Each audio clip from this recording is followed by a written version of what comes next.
I have not always been a Ron Paul supporter.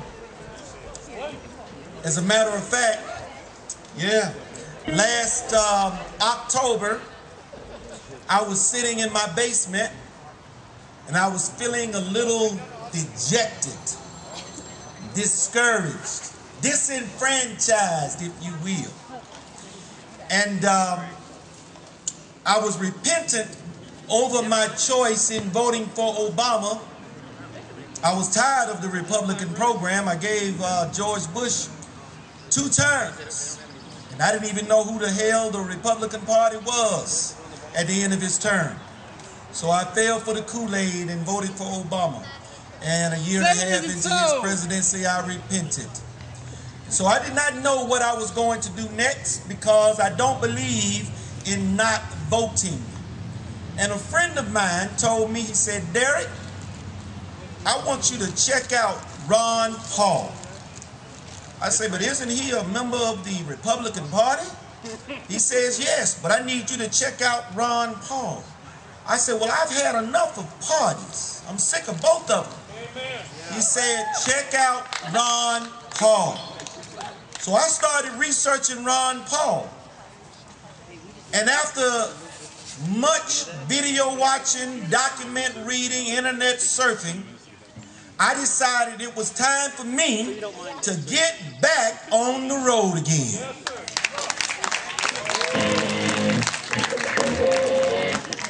And with that, I got back on the highway with Ron Paul.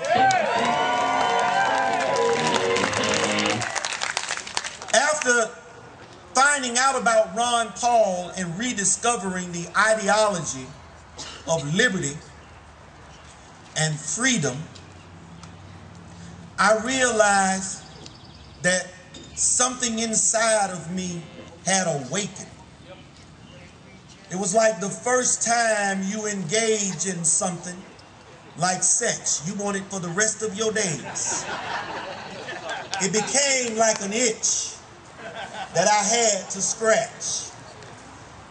I developed Ron Paul fever.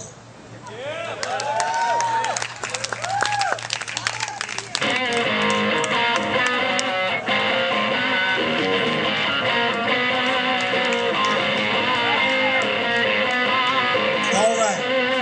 After developing that fever for Ron Paul, I endeavored to learn as much as I could of the man. Because I decided this time around, voting was not going to be enough for me. I had to get out and get involved. I had to do more than just go and make a selection at the ballot box.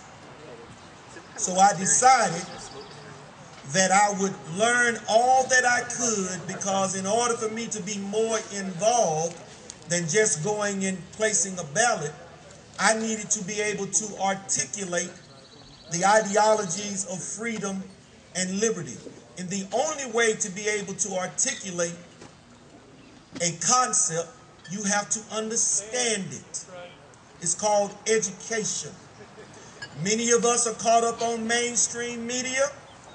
We get our food in terms of our knowledge and sound bites. We do no studying whatsoever. Many people told me, well, don't you know that Ron Paul is a racist?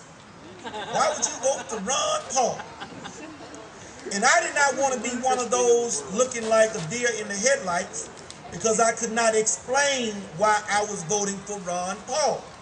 I will never be guilty of someone saying to me, why are you voting for Ron Paul? Don't you know he's a racist? And I not have a comeback. Because after I studied Ron Paul, I came to understand that with Ron Paul does not care about your color. Ron Paul cares about the individual. And in that, it does not matter if you are black or white, Asian or Hispanic. Ron Paul is about liberty for everyone. individual. Now I want to quote a few people and I'll be done. It'll take me about maybe 4 or 5 more minutes. I want to start with a quote from Martin Luther King. Martin Luther King said, "A lie cannot live forever."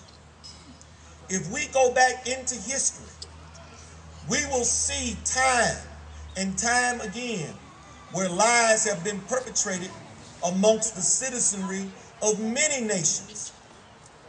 But when the people finally came to wake up and understood what was going on, it brought about a term that we call revolution.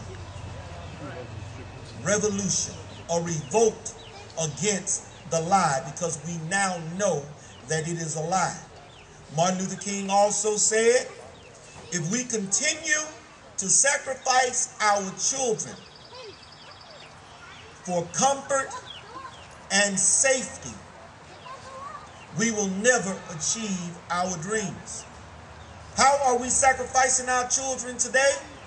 We are allowing them to be sold, their future earnings, their livelihoods.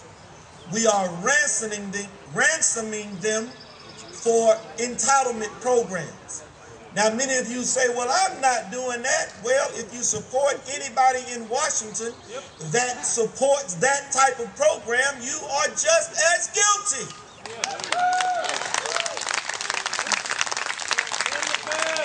I want to tell you a little secret. Our representatives couldn't do what they are doing today if it were not for us. Ben Franklin said, if we give up freedom for security, we deserve neither. Now I want to tell you about another one of our founding fathers, the first president of this country, George Washington. George Washington, in his farewell address, pointed out a few things. He said, don't allow differences between you, religion, habits, etc., etc. Don't allow those things to come in the way. You must be united. You must understand the concept of unity. And with that, you must place liberty and freedom above all else, above your religious beliefs, above your race, above your sex, above all of those things. Liberty and freedom must be first and foremost. He also said, I'm going to warn you against the dangers of sectionalism. What is sectionalism? When people separate into little groups. The dangers of sectionalism is that one group will invariably always seek to have more power or influence over the other group. And this was a time when the party system had begun to form. We had the Federalists, which had been formed the year before, and then check this one out. The Democratic Republic Party. Can you believe that?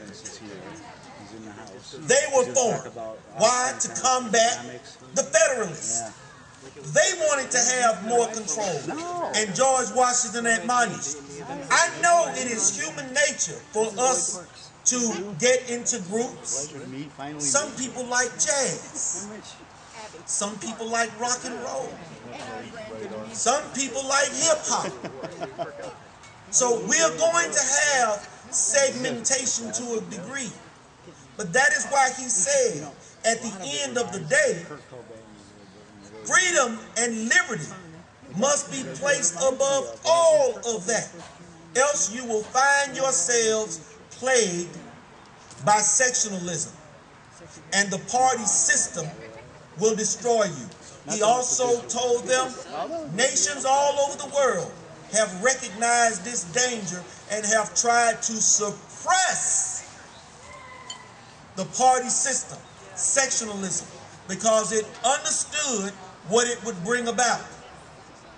And if I go to two of my contemporaries, Dwight D. Eisenhower, yes, I was alive when he lived.